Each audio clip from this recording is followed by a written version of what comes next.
Students, आज हम इस वीडियो में कवर करने वाले हैं एक्सरसाइज 2.1 के इंट्रोडक्शन क्लास 11th चैप्टर 2 संबंध एवं फलन एनसीईआरटी मैथ के चैप्टर 2 की बात करेंगे हम इसमें। और 2.1 का इंट्रोडक्शन और उसके एक्सरसाइज का सॉल्यूशन आपको दे दिया गया है, प्रोवाइड करा दिया गया है। आप आराम से देख सकते हैं, इजी वे से आपको उसमें क्वेश्चंस को सॉल्व करना बताया गया है। यहाँ पे हम 2.2 के इंट्रोडक्शन को स्टार्ट करेंगे। अब मेन पॉइंट मतलब मेन टॉपिक आपका यहाँ से स्टार्ट होता है, आपके 12th में यूज होने वाला और अपने इसी में ट्रिग्नोमेट्री में यूज होने वाले, है ना, फलन वगैरह। और सबसे ज़्यादा मोस्ट इम्पोर्टेंट है ये टॉपिक आपके 12th के लिए, ठीक है। फर्स्ट वाला चैप्टर आप नहीं कर सकते विदाउट इसके, और आप इंटीग्रेशन और डिफरेंशिएशन भी नहीं कर पाएंगे अगर आप संबंध और फलन को नहीं समझेंगे, रिलेशन और फंक्शन को नहीं समझेंगे। तो हमारा इस एक्सरसाइज का जो टॉपिक है वो है रिलेशन, ठीक है, संबंध है। तो हम डेफिनेशन एनसीईआरटी से ली गई है, देख सकते हैं आप। तो डेफिनेशन से पढ़ते हैं, संबंध हम किसको कहते हैं, क्या होता है संबंध, ठीक है। और फिर हम उसको ब्रीफली समझेंगे, पूरी तरीके से समझेंगे एक्चुअल में रिलेशन हम किसे कहते हैं। आप चाहे हिंदी में याद रख सकते हैं या इंग्लिश में याद रख सकते हैं, संबंध या रिलेशन, ठीक है। तो स्टार्ट करते हैं। डेफिनेशन में लिखा है,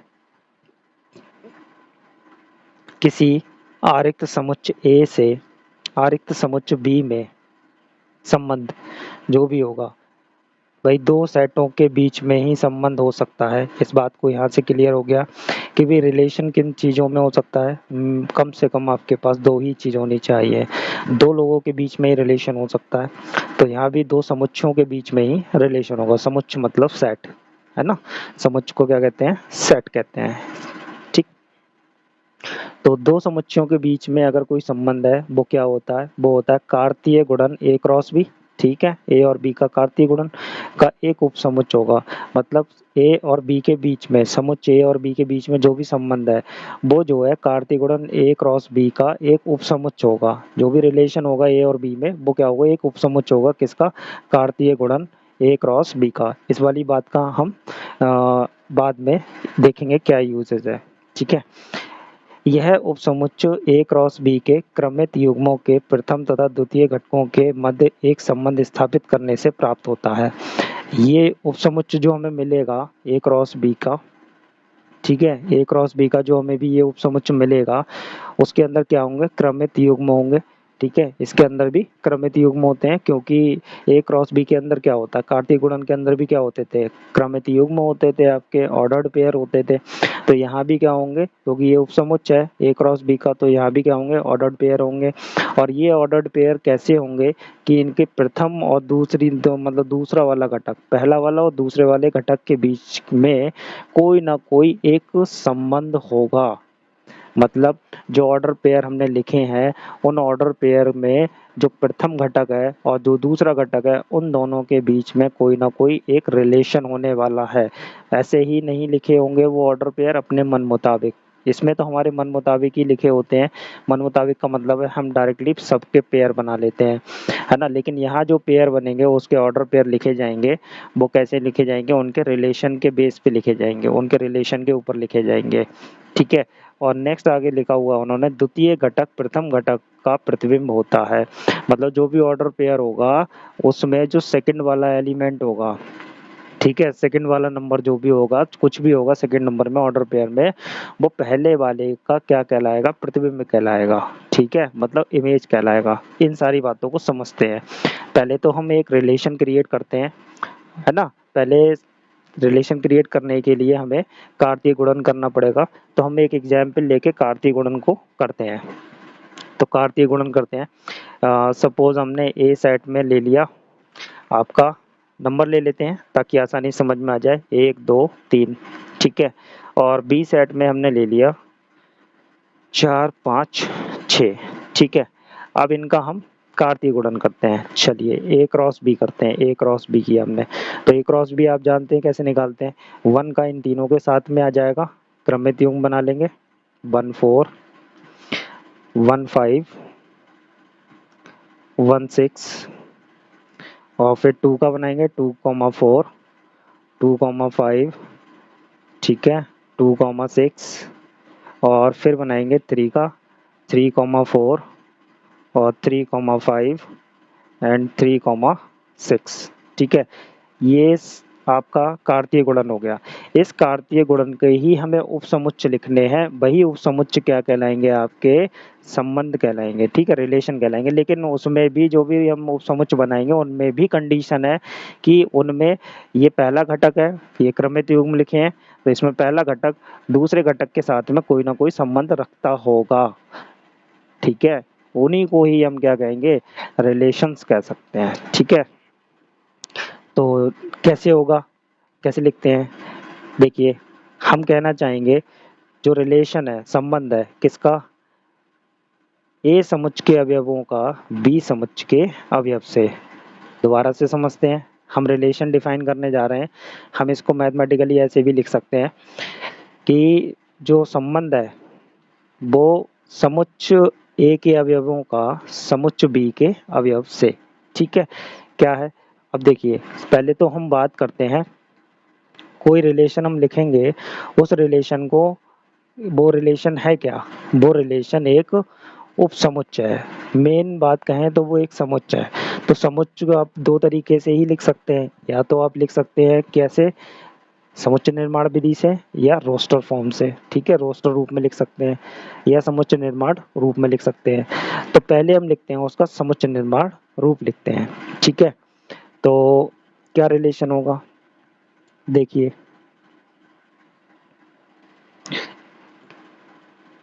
क्या रिलेशन होगा, समुच्चय होगा रिलेशन एक, ये बात क्लियर हो गई है ना, क्योंकि वो उपसमुच्चय है किसका, कार्तीय गुणन का, ठीक है। तो समुच्चय की फॉर्म में ही लिखेंगे उसे।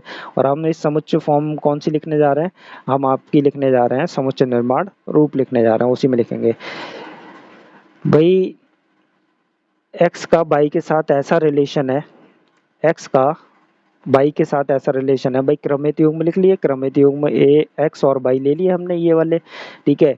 एक्स और बाई में ऐसा रिलेशन है, एक्स और बाई में ऐसा रिलेशन है सच डेट, लगाएंगे निशान ये वाला, ये चिन्ह लगाते हैं सेमीकोलन का, है ना। तो सच डेट कि जो बाई है, जो बाई है वो कितना है, x प्लस 2 है, कितना है, x प्लस 2 है। फॉर ऑल, ये आपका काय का चिन्ह है, फॉर ऑल का, ठीक है। फॉर ऑल का मतलब कहाँ से, देखिए जहाँ x बिलोंग कर रहा है आपका ए वाले समुच्चय से, ये x जो है किससे बिलोंग करेगा, ए वाले समुच्चय से, और y जो है कहाँ से बिलोंग करेगा, बी वाले समुच्चय से। और जो y है वो कहाँ से बिलोंग करेगा, बी वाले समुच्चय से। इतनी बात आपको लिखनी है, कोई बात नहीं, दोबारा लिखते हैं। ये एक मैंने रिलेशन अपने पास से लिया है, इसको हम रिलेशन कहेंगे। मेन ये रिलेशन है कि x और y में क्या रिलेशन है। अगर y की वैल्यू कितनी आएगी, x जितना होगा उससे 2 ज़्यादा आएगी, यही रिलेशन है, ये मेन रिलेशन है, इसे ही कहते हैं मेन रिलेशन, ठीक है। ये मेन रिलेशन है x और y के बीच में। ऐसे कितने रिलेशन हो सकते हैं, कितने भी हो सकते हैं, कोई फिक्स्ड नहीं है, ठीक है ना। तो आगे बात करेंगे इस बारे में कितने रिलेशन होते हैं। अभी हम रिलेशन को समझते हैं, दूसरा रिलेशन बनाते हैं, चलिए। तो इसे कितने क्या कह सकते हैं, इसे R1 कह देते हैं, ठीक है। सेकंड वाला रिलेशन बना के देखते हैं, R2 बनाते हैं, अपने पास से बना रहे हैं, आप भी बना सकते हैं। एक्स और वाई में ऐसा रिलेशन है सच दैट कि जो वाई की वैल्यू है वो कितनी है, एक्स प्लस 3 है, ठीक है। फॉर ऑल एक्स बिलोंग करेगा आपका ए वाले समुच्चय से और वाई बिलोंग करेगा आपका बी वाले सेट से। समझ गए आप, इतनी बात आपको क्लियर आ गई। इसमें दूसरा रिलेशन हमने ये ले लिया, ये हमने क्या लिख दिया, अपनी समुच्चय निर्माण रूप लिख दिया हमने। अब इनकी हम क्या लिखेंगे, रोस्टर फॉर्म लिखेंगे, रोस्टर रूप लिखेंगे। ये कौन सा रूप लिखा है हमने, ये लिखा है समुच्चय निर्माण रूप लिखा है हमने। अब हम क्या लिखने जा रहे हैं, हम लिखेंगे अपना रोस्टर रूप, इनका रोस्टर रूप लिखते हैं। तो रोस्टर रूप कैसे लिखेंगे, इनका रोस्टर रूप में लिखते हैं, तो R1 को लिखेंगे, R1 को लिखते हैं तो R1, तो R1 को लिखते हैं तो R1 लिखेंगे, रोस्टर रूप लिखेंगे, इसका रिलेशन वाले फर्स्ट रिलेशन के इसका हम लिखेंगे, रोस्टर रूप लिखते हैं फर्स्ट वाले रिलेशन का। तो ये कहते हैं कि जो y है वो x से 2 ज़्यादा है, तो x से 2 ज़्यादा है। तो बना लेते हैं ज़रा यहाँ पे, है ना, ये डायग्राम बनाते हैं ज़रा, ठीक है, अभी बताएंगे और बताएंगे आपको। ये हमारा A समुच्च हो गया 1 2 3, और ये B वाला समुच्च हो गया 4 5 6 वाला, ठीक है। अब वो कहते हैं कि अगर आप 1 लेते हैं x का मान, हमने x का मान 1 लिया, तो y कितना आना चाहिए, y 2 ज़्यादा आना चाहिए। यहाँ 1 रखेंगे प्लस 2 करेंगे, कितना हो गया 3, तो भाई इसमें 3 नहीं है, ठीक है, ये रिलेशन वेरीफाई नहीं होगा। तो ये वाला तो क्रमित युग्म इसमें आने वाला है नहीं, क्योंकि भाई ए का ए के साथ संबंध नहीं बना सकते, इसी का इसी के अवयव के साथ में बी के साथ बनना चाहिए, ठीक है। तो ये वाला तो क्रमित युग्म हम लेंगे नहीं, ठीक है, बी वाले सेट में 3 है नहीं, तो इसलिए आएगा नहीं वो। अब हम बात करते हैं 2 लेते हैं, एक्स का मान कितना लेंगे, 2 लेंगे, एक्स का मान 2 लेते हैं, तो 2 में 2 जोड़ेंगे तो कितना आएगा, 4 आएगा, तो 2 का 4 से रिलेशन हो गया, ठीक है। फिर हम x का मान 3 लेंगे, सेट ए से लेना है x का मान, बोल दिया उन्होंने। x कहाँ से लेना है, समुच्च ए से लेना है, y कहाँ से लेना है, समुच्च बी से लेना है। तो अब हमने लिया 3, और 3 में हमने 2 जोड़ दिया, कितना हो गया 5, 3 का 5 से रिलेशन, ठीक है। और अब x हमारे पास है ही नहीं, क्योंकि ए वाला समुच्च हमारा खत्म हो गया, यही हमारा रिलेशन आ गया R1। इसकी ये लिखी हमने, रोस्टर रूप लिख दिया हमने, ठीक है, ये रोस्टर फॉर्म लिख दी, मतलब रोस्टर रूप लिख दिया इसका। ऐसे ही R2 का अगर हम लिखेंगे तो R2 का लिखते हैं, R2 का लिखते हैं रोस्टर रूप, तो कितना हो जाएगा R2 रिलेशन का। वो कहते हैं कि अगर y बराबर x प्लस 3 हो, ये रिलेशन है, x का मान अगर आप 1 ले रहे हैं, x का मान आप 1 ले रहे हैं, दोबारा से बना लेते हैं, ठीक है, इस डायग्राम को हम दोबारा से बना लेते हैं, क्योंकि अभी हम इस पे बात करेंगे, इस डायग्राम पे भी बात करने वाले हैं, इसलिए हम अलग अलग बना रहे हैं इसको, ठीक है। कि जो y है वो कितना है, x प्लस 3 है, ठीक है, मतलब x का मान जितना भी लेंगे आप, वो क्या होगा, उसमें 3 ऐड हो जाएगा, वो y का हो जाएगा, ठीक है। तो हम यहाँ पे लिख रहे थे अपने, हम इसका ये डायग्राम बना रहे थे, b वाला समुच्च कितना है आपका, बी वाले में आपके 4 5 6, ठीक है, ये हो गया। अब ये कहते हैं कि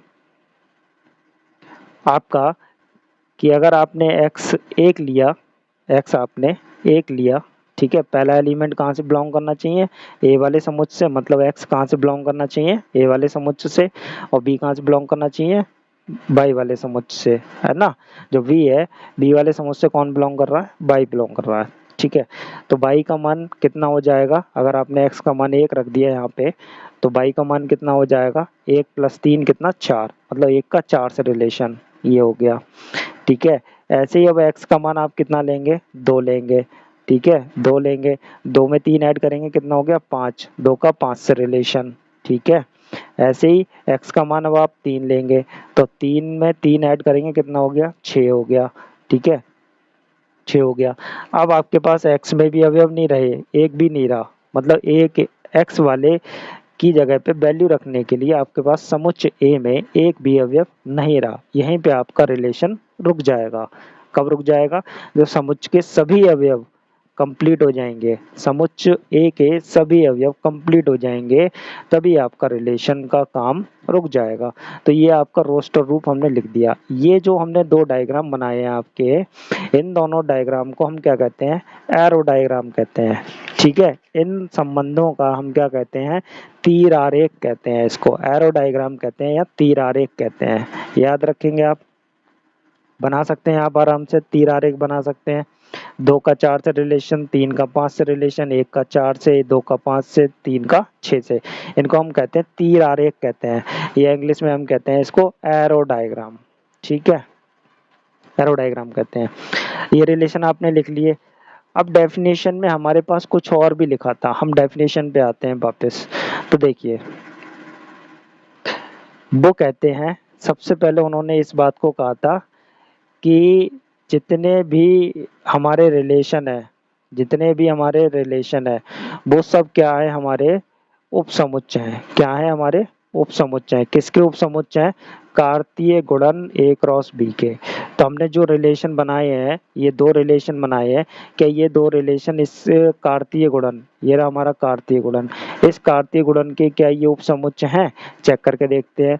उपसमुच्चय तो आप जानते ही हैं क्या होता है, मतलब इस वाले संबंध, इस वाले रिलेशन के सारे अवयव ए क्रॉस बी में मिलना चाहिए, वही उपसमुच्चय कहलाते हैं। ठीक है, 2,4 इसमें है, हाँ है, 3,5 है। तो भाई ये बात क्लियर हो गई कि R1 जो है वो उपसमुच्चय हो गया किसका? ए क्रॉस बी का। क्लियर है, बात आ गई समझ में। ऐसे R2 को चेक करेंगे, 1,4 है, 1,4, 2,5, 2,5 भी है, 3,6, 3,6 है। तो R2 भी क्या हो गया? उपसमुच्चय हो गया किसका? ए क्रॉस बी का। तो यहाँ से इस बात को अब क्लियर हो गया होगा आपको कि जितने भी हम रिलेशन बनाएंगे वो रिलेशन हमारे उपसमुच्चय होंगे, किसके होंगे? कार्तीय गुणन के होंगे। आगे चलते हैं, डेफिनेशन में और क्या कहते हैं, वो ये कहते हैं कि प्रथम तथा द्वितीय घटकों के मध्य एक संबंध स्थापित होता है। तो भाई ये देखिए, प्रथम घटक x और ये रहा दूसरा घटक y, यहाँ पे प्रथम और ये रहा द्वितीय घटक है ना, इन दोनों के बीच रिलेशन क्या है कि y का मान x से 2 ज्यादा है, यहाँ y का मान x से 3 ज्यादा है, तो ये रिलेशन था इनके बीच में। आगे चलते हैं, द्वितीय घटक प्रथम घटक का प्रतिबिंब होता है। जो दूसरा घटक है ये वाला है ना, जितने भी ये दूसरे घटक है वो अपने पहले वाले के प्रतिबिंब कहलाते हैं, ये प्रतिबिंब है। तो हम यहाँ पे लिखेंगे 3 का प्रतिबिंब कौन है? 3 का प्रतिबिंब बराबर 6 है ना, 3 का प्रतिबिंब कौन है? 6 है। और तीर आरेख आपके सामने ये लिखे हुए है, तो इतनी बात तो आपको क्लियर हो गई होगी, है ना। तो ऐसे कितने रिलेशन हो सकते हैं?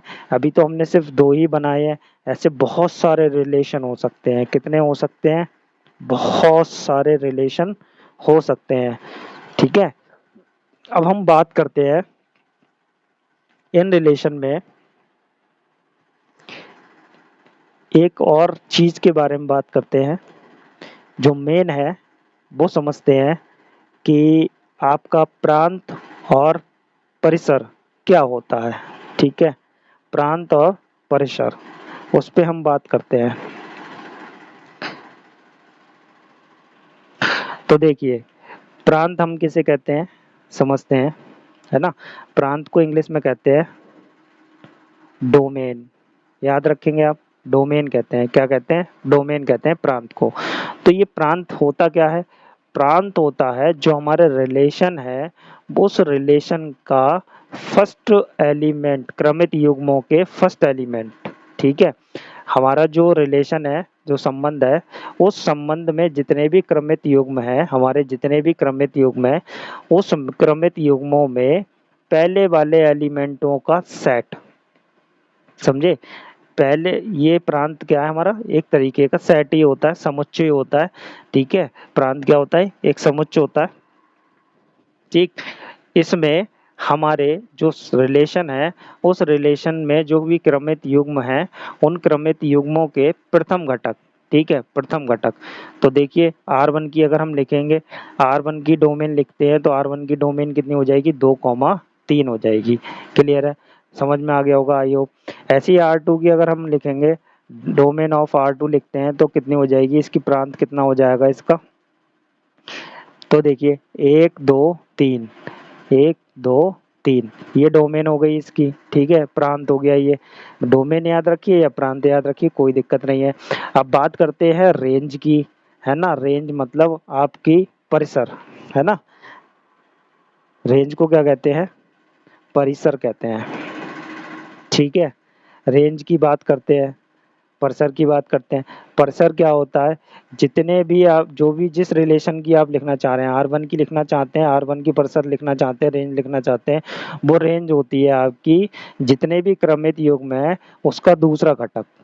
ठीक है, उसका दूसरा घटक लिखते हैं R1 के, तो 4 और 5, ये इसकी रेंज हो गई। ऐसी R2 का लिखते हैं, R2 की हम परिसर लिखेंगे, रेंज लिखेंगे, तो रेंज कितनी हो जाएगी R2 की? R2 की रेंज हो जाएगी, सेट के अंदर लिखना है आपको ये। तो दूसरा एलिमेंट लिखते हैं, तो यहाँ पे लिखेंगे ये हमने उल्टा लिख लिया, नहीं सही लिखा है हमने, उल्टा नहीं लिखा, प्रांति लिखी है हमने, 1 2 3 लिखिए, 4 5 6 लिखेंगे यहाँ पे, 4 5 6, ये आपकी क्या हो गई, आपकी रेंज हो गई, 4 5 6 आपकी क्या हो गई, रेंज हो गई।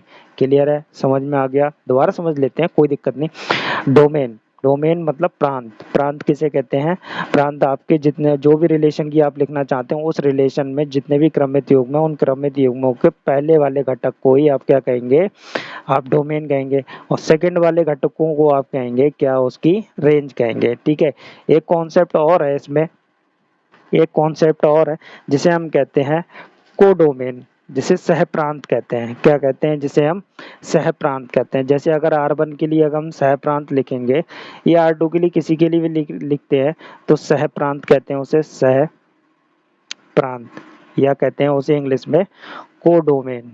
ठीक है, कोडोमेन। तो कैसे लिखी जाती है कोडोमेन, कोडोमेन हमेशा क्या होती है, आपका जो भी सेट है, जो भी समुच्चय है आपके पास में, जो भी समुच्चय है आपके पास में, दो मेन समुच्चय थे ये, इन दोनों समुच्चयों में जो सेकंड वाला समुच्चय होगा, सेकंड वाला समुच्चय होगा उसे ही आप क्या कहेंगे, कोडोमेन कहेंगे अपने रिलेशन की। क्लियर है, संबंध में से नहीं निकाल के लाएंगे आप कोडोमेन, कोडोमेन हमेशा किस में आती है, आपकी मेन समुच्चयों में आती है, जो मेन समुच्चय ए और बी होते हैं उनसे आती है आपकी कोडोमेन, याद रखेंगे आप। ठीक है, इस तरीके से हम कोडोमेन निकाल सकते हैं, यहाँ समझ गए आप। और अगर हम बात करें कि ऐसे कितने सेट बना सकते हैं, ऐसे कितने संबंध बना सकते हैं, है ना, उपसमुच्चय कितने बन सकते हैं, कितने उपसमुच्चय बन सकते हैं, तो देखते हैं कितने बन सकते हैं। देखिए, जितने आपके उपसमुच्चय होंगे उतने ही आपके संबंध बनेंगे। भाई कितने रिलेशन बन सकते हैं, हम यही बात करने वाले हैं रिलेशन की संख्या पर, किसकी, संबंध की, संबंधों की संख्या पर। संबंधों की संख्या कितनी होगी, ऐसे कितने संबंध हम बना सकते हैं, संबंधों की संख्या किसके बराबर होगी, उपसमुच्चयों की संख्या के बराबर। जितने आपके उपसमुच्चय बन सकते हैं उतने ही आपकी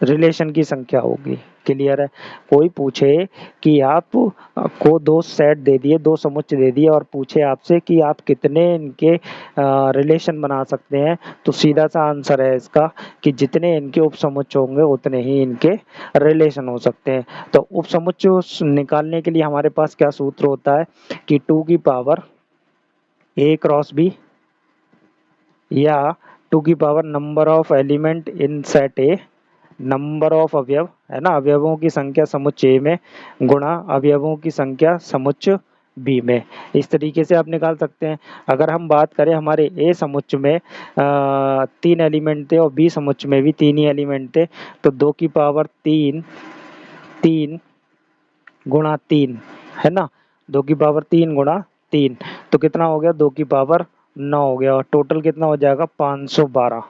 ठीक है, तो ऐसे कितने उपसमुच्चय बना सकते थे हम, 512 उपसमुच्चय बन सकते थे। तो अब हम डायरेक्टली कह सकते हैं कि 512 रिलेशन बन सकते थे। अभी तो सिर्फ हमने दो ही तो रिलेशन बनाए हैं, सिर्फ दो रिलेशन बनाए हैं, है ना, अपने पास से। ऐसे हम बहुत सारे रिलेशंस को हम बना सकते हैं, कोई दिक्कत नहीं है। तो एक एग्जाम्पल करते हैं, चलते हैं। एग्जाम्पल दिया हुआ है आपकी बुक का ये मान लीजिए ए समुच्चय आपको ये दिया हुआ है और रिलेशन ये लिखा हुआ है कि एक्स बाई में ऐसा रिलेशन है कि such that y equals to x plus 1, मतलब बाई का मान एक्स से एक ज़्यादा होगा, द्वारा ए से ए में एक संबंध परिभाषित कीजिए। ठीक है, पहला वाला क्वेश्चन है, इस संबंध को एक तीर आरेख द्वारा दर्शाइए। ठीक है, जो भी रिलेशन इन्होंने दिया है हमें बना के दे दिया, ये रहा रिलेशन हमारे पास में, इसको हमें तीर आरेख से दिखाना है। ठीक है, दिखाएंगे। उसके बाद हमें रिलेशन के प्रांत लिखने हैं, सह प्रांत लिखना है, फिर हमें परिसर लिखना है। ये 3 चीज़ें हमें लिखनी है। सारी बातें उन्होंने हमसे इसी क्वेश्चन में पूछ ली है, तो हम बनाते हैं। भाई देखिए हमारे पास समुच्चय दे रखा है, पहले हम समुच्चय को लिखेंगे अपना।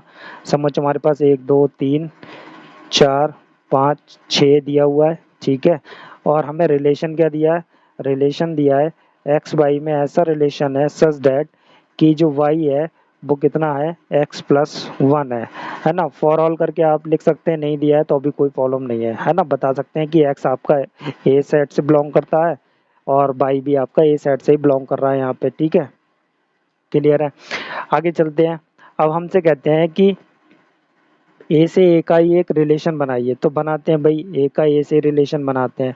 तो देखिए पहले तो हम तीर आरेख भी बनाना है हमें, साथ में रिलेशन भी बनाना है, तो हम तीर आरेख और रिलेशन एक ही साथ बना लेते हैं, कोई प्रॉब्लम नहीं है। देखिए तो तीर आरेख बनाते हैं, ये हमने बना लिया, ठीक है, इलिप्स बना लिया हमने ये अपने। तो 1 2 3 4 5 एंड 6, ठीक है, 1 2 3 4 5 एंड 6, ठीक है।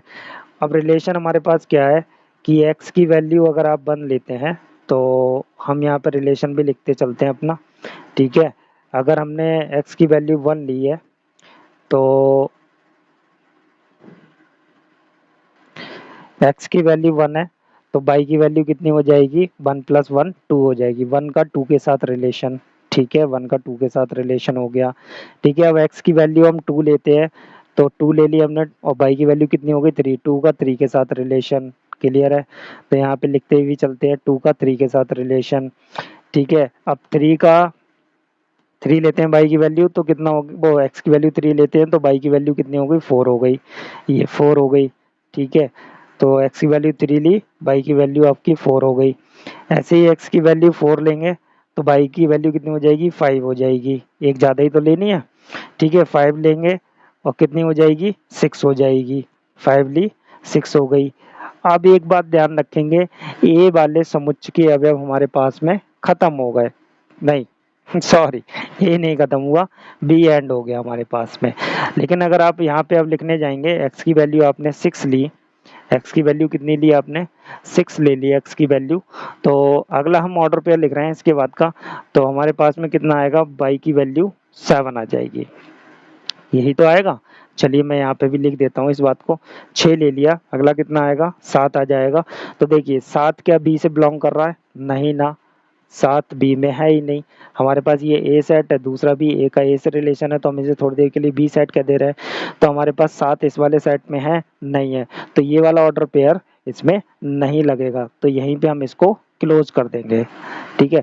इतना हमारा रिलेशन बनके तैयार हो गया और ये हमारा तीर आरेख बनके तैयार हो गया। हाँ, ये 6 खाली रहेगा आपका, क्लियर है, समझ में आ गया होगा आई होप।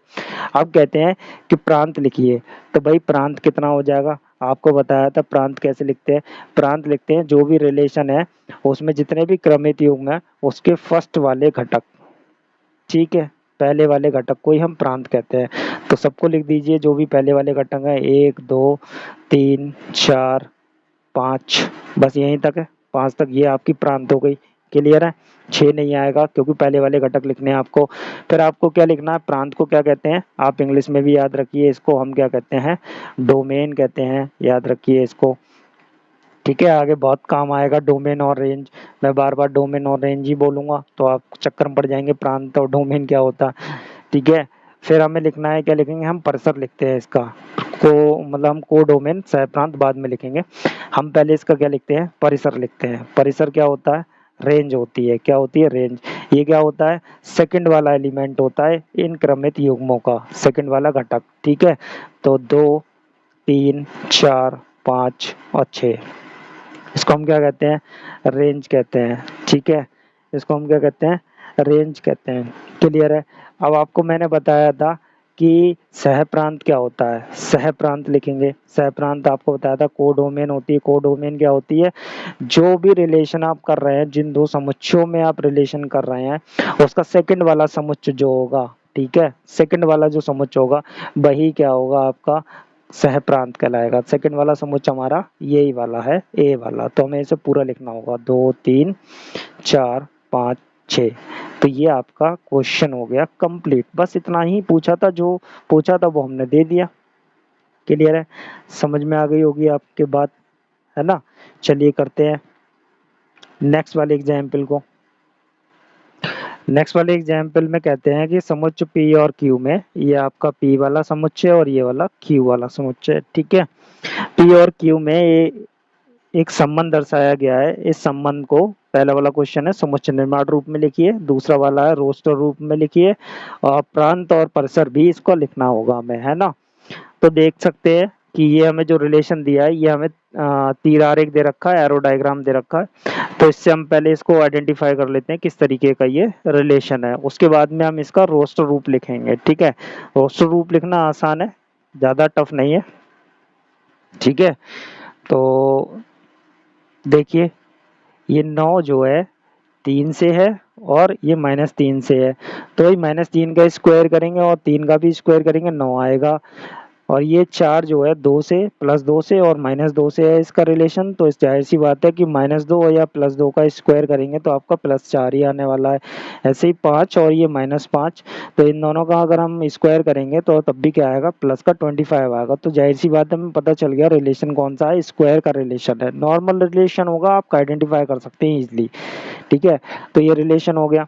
अब हम इस रिलेशन को क्या करते हैं, पहले इसका समुच्चय निर्माण रूप लिखते हैं। तो समुच्चय निर्माण रूप लिखने के लिए आपको क्या लिखना होगा, रिलेशन है किसमें, एक्स और वाई में रिलेशन है, सच दैट, अब आपको डिफाइन करना होगा कि भाई एक्स कहाँ से बिलोंग कर रहा है, आप पी से बोल दीजिए एक्स कहाँ से बिलोंग कर रहा है, पी से, और क्यू कहाँ से बिलोंग कर रहा है, बाई से बिलोंग कर रहा है ना।